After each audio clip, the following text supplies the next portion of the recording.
Hello guys, আজকে আমি আনগরে একটা বস্তু দেখাবো। একটা ঘর, মানে ওরা একটা ঘর তুলছে। কত টাকা ঘরটার খরচ হয়েছে, ঘরের ভিতরে কিরকম ফেসিলিটি, ঘরের কত ঘরটা মজার আমার কাছে দেখতে। টিনের বেড়া, খুঁটি, টিনের চাল, সিলিং, তারা বাঁশের বেড়া। ঘরের মধ্যে লাখ লাখ টাকার বস্তু বানিয়ে তুলছে। ঘরটা আনগরে দেখাই দিয়েছি গাইস, ভিডিওটা লাস্ট তক দেখতে থাকবেন।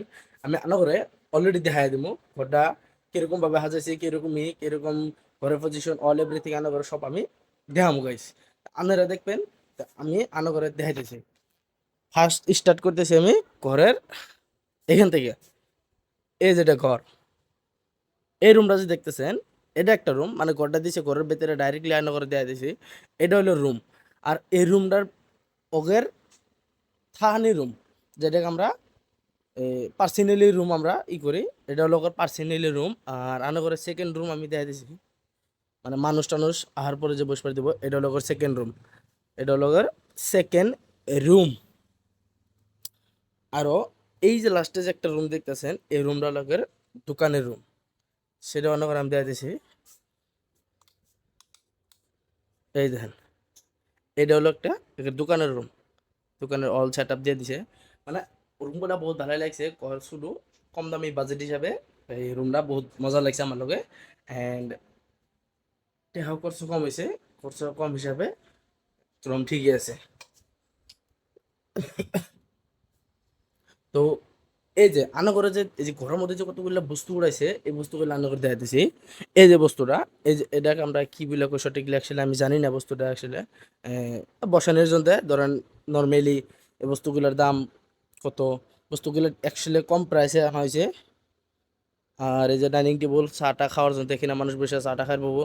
তার লগে এই বস্তুগুলো হলো তার চৌকি অ্যান্ড ডাইনিং টেবিল। তাদের মানে দুটো চেয়ার অ্যান্ড ডাইনিং টেবিল আরও একটা আছে, সেটা অনার দিতেছে। বেড়াগুলো যে দিছে এটা তারা বেশের বেড়া, কোনোই নাই, সস্তায় বেড়া। আর উপরে যে সিলিংগুলো দিছে এটা হলো তারা বেশের সিলিং। অ্যান্ড যে দরজাগুলো দেখতেছেন, দরজাটা হলো প্লাইউডের দরজা। দরজার সামনে যে কাপড়গুলো না গেছে গাইস, এই কাপড়টাও অ্যাকচুয়ালি মজা লাগছে। কাপড়গুলো কম দামি, অনলাইনে পাওয়া যাবো, অ্যামাজনত পাওয়া যাবো। এই যে কাপড়গুলো দেখেন, এগুলোও কাপড় অ্যাকচুয়ালি কম দামি হয়।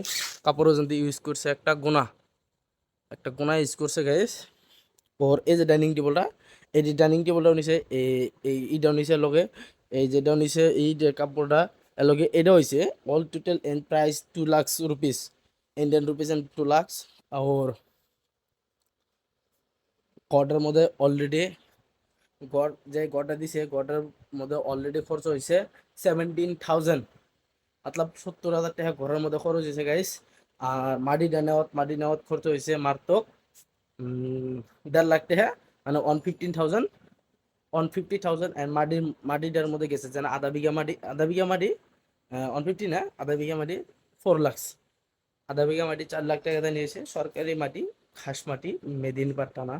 তার মধ্যে গড়টা দিছে, গড়টার দাম হলো 17,000 অ্যান্ড বস্তু বাহিনী উঠেছে 2 লাখ টাকা। এইটি বস্তু নেওয়ার পরে ঘরের সাইজ ওর এই বস্তুগুলা গাইস।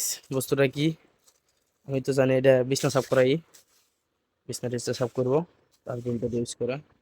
অ্যান্ড বহুত ভালো লাগছে কম বাজেটে। মতলব টোটাল খরচ কত হলো, টোটাল খরচ হয়েছে 4 লাখ, আর 2 লাখ, 6 লাখ, আর 70,000 টাকা ধরেন টোটালি 7 লাখ টাকা খরচ হয়েছে এগের।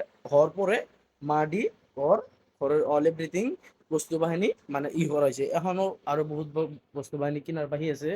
ধরেন মানে একরকম, মানে এরকম যে হয় না, আরো বস্তু বাহিনীর দরকার হয়। ফ্রিজ, অল এভরিথিং, খাওয়ার সাওয়ার বস্তু বাহিনীর জন্য, রান্না বাড়ার কারণে এইগুলা বস্তু বাহিনীর দরকার। আর এগুলো নিব লাহে লাহে, পয়সা পাতিরও কথা আছে, পয়সা পাতি কম চলতে পারে। আশা করি ভালো থাকবেন। আর বহুত দিন পরে একটা শর্ট ব্লগ বানালাম। ব্লগটা ভালো লাগলে লাইক করবেন, ভালো না লাগলেও লাইক করার দরকার নেই। আসসালামু আলাইকুম, আশা করি আল্লাহ হাফিজ, ভালো থাকবেন গাইস।